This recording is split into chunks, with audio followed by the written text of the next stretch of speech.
4. I am RJ Belledos and I am an MC moderator for the day. The UP Center for Ethnomusicology and the UP Film Institute. Araulio Specials, Lupang Pangako. This film is presented by Atom Araulio, directed by Aaron Mendoza, with executive producer Maria Arilia Tolentino. In this rare cinematic screening, broadcast journalist Atom Araulio presents this documentary probing the ancestral domain of displaced indigenous communities in Bukidnon, Palawan, and Boracay, now privately owned land, after being forcibly seized.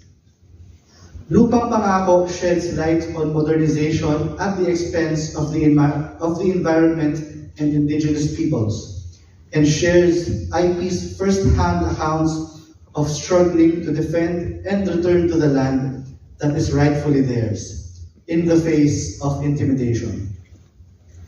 A gentle content warning for Lupang Pangako. Please be warned that this documentary features themes, graphic imagery, and violence that children and audiences may find disturbing.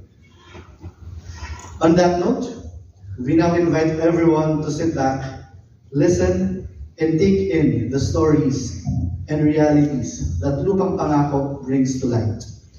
Let's open our hearts and minds as we begin the screening. Enjoy the film. Journalism, the UN Refugee Agency. With him is executive producer Maria Arilia Tolentino. Public Affairs Recibo, Walang Lusot ang May Atraso, hosted by Emil Sumangil, as well as the Atom Araulio Specials and Eyewitness with Atom Araulio. She also serves as the editing supervisor for Reporters Notebook. Since joining GMA Public Affairs in 2013, Arilia has produced stories on wildlife and the environment, and in-depth features that highlight the struggles of marginalized communities across the Philippines. Everyone, please join me in welcoming our distinguished guests this afternoon, Mr. Atom Araulio and Ms. Maria Arilia Tolentino.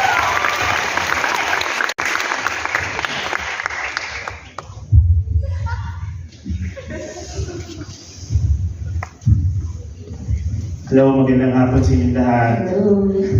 Thank you for coming.